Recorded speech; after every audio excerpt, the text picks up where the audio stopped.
లైవ్‌లో నేను ఈ ఒక పెద్ద పాయింట్ అయితే మిస్ అయ్యాను గాయ్స్. ఇది వింటే మాత్రం మీరందరూ షాక్‌కి గురవుతారు. Tanuja fans, Kalyan fans, Emmanuel fans. ఇక్కడ క్లిప్ ఎళ్ళాకనైతే చూసాను. మీకందరికైతే తెలియజేద్దామని అయితే వీడియో అయితే చేస్తున్నాను. తప్పకుండా వీడియో అయితే హైప్ కొట్టాలి. ఎందుకంటే చాలా మందికి తెలవాలి ఈ నిజమైతే. ఇమాన్యుయల్‌కి ఒకటి కూడా ఉంచుకోలేదు, ఒక టికెట్ ఉంచుకోలేదు, అందరికి పంచి వేసిండని చాలామంది కన్నింగ్, ఫేక్ అని అంటుర్రు కదా! ఇమాన్యుయల్ ఎందుకు పంచేసిండంటే కళ్యాణ్ వచ్చి ఇమాన్యుయల్ చెప్తాడంట, తనుజని నేను నామినేషన్ చేస్తున్నాను. నీకు నాకు తనకే ఉంది కాబట్టి అని నామినేట్ చేస్తా అంటే ఇమాన్యుయల్ తెలివిగలడు కదా! ఇమాన్యుయల్ ఏమనుకున్నాడంటే ఇంత క్లోజ్‌గా ఉంటాడు తనుజకి, ఇంతలా ఎక్కువ ఇష్టపడతాడు. అలాంటిది ఈడు నామినేషన్ చేస్తుండంటే షాక్ అయ్యి ఇమాన్యుయల్ వీడేం నామినేషన్ చేస్తాడు, వీడేం పాయింట్లు పెడతాడని కళ్యాణ్‌కి ఒక టికెట్లు ఇస్తాడు. కళ్యాణ్‌కి ఇచ్చిన కళ్యాణ్ ఏం చేస్తాడు, సంజనకి నామినేషన్ చేస్తాడు. అక్కడ మైండ్ పోయింది అందరికి.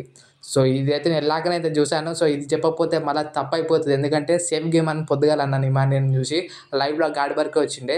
మళ్ళీ దాని తర్వాత మళ్ళీ పెట్టుకొని చూస్తే ఈ పాయింట్లన్నీ వెళ్ళినాయి. సో మీ అందరికి తెలవాలి గైస్. తనుజని నామినేషన్ చేద్దాం అనుకుంది కళ్యాణ్ అంట. అందుకే కళ్యాణ్ ఎలాగ చేస్తుండని ఇమాన్యుయల్ తన టికెట్ ఇతనికి ఇచ్చేసి ఇతను ఏం పాయింట్లు పెడతాడో చూద్దాం అనుకున్నంట. కానీ లాస్ట్‌కి డొల్ అయింది. కళ్యాణ్ తనుజని నామినేషన్ చేయలేదు. సో ఇక్కడ చాలామంది ఆల్రెడీ తిడుతుర్రు. అంటే నెగిటివిటీ అవుతుంది, స్ప్రెడ్ అవుతుంది. తనుజ ఫ్యాన్స్ కళ్యాణ్ మీద పడడం ఇదంతా సోషల్ మీడియాలో అయితే జరుగుతుంది మళ్ళా. సో ఇంత మంచిగున్న కళ్యాణ్ ఎందుకు సడన్‌గా తనుజని నామినేషన్ చేద్దాం అనుకుంటూ మీకేమన్నా థింకింగ్ వాళ్ళని థింక్ చేస్తే తప్పకుండా కింద కామెంట్ల సెక్షన్‌లో రీజన్ అయితే రాయండి. అండ్ కళ్యాణ్ ఫ్యాన్స్ కూడా మీరు ఏదన్నా డిఫెండ్ చేసుకోవాలనుకుంటే కింద కామెంట్ రూపంలో చెప్పండి. నేను చూస్తాను అన్నీ. నేను లిటరల్లీ షాక్‌లో ఉన్నాను. కళ్యాణ్ తనుజ నామినేషన్ చేద్దాం అనుకున్నా అని.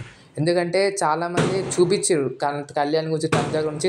తనుజ కూడా కళ్యాణ్ కాదు, ఒక లడ్డు చేతి లడ్డు ఇచ్చి నాకు నీకు క్లారిటీ ఉంది, జనాలకు క్లారిటీ ఉంది, పక్కనోళ్ళ మాట వినకని తనుజ అంత క్లారిటీ ఇచ్చినా కూడా కళ్యాణ్ ఎందుకు నామినేషన్ చేద్దాం అనుకుని ఇమాన్యుయల్‌తో అలా ఎందుకు చెప్పిండు అనేది సస్పెన్స్‌గా మారిపోయింది. సో మీ ఒపీనియన్ దాని మీద అయితే తప్పకుండా కామెంట్ రూపంలో చెప్పాలి guys. Kalyan fans, Tanuja fans. So video నచ్చితే లైక్ చేయండి, ఛానల్ సబ్స్క్రైబ్ చేసుకోండి. ఇమాన్యుయల్ సేఫ్ గేమ్ ఆడలేదని ఇక్కడైతే ప్రూవ్ అయింది. సో ఇమాన్యుయల్ తన గేమ్ తను ఆడిండు, కానీ కళ్యాణ్ తను మోసం చేసినట్టు అయిపోయింది. ఇక్కడంతా బ్యాక్ స్టెప్ అయితే పడిపోయింది ఇమాన్యుయల్‌కి అయితే. సో మీ ఒపీనియన్ కూడా కామెంట్ రూపంలో తెలియజేయండి.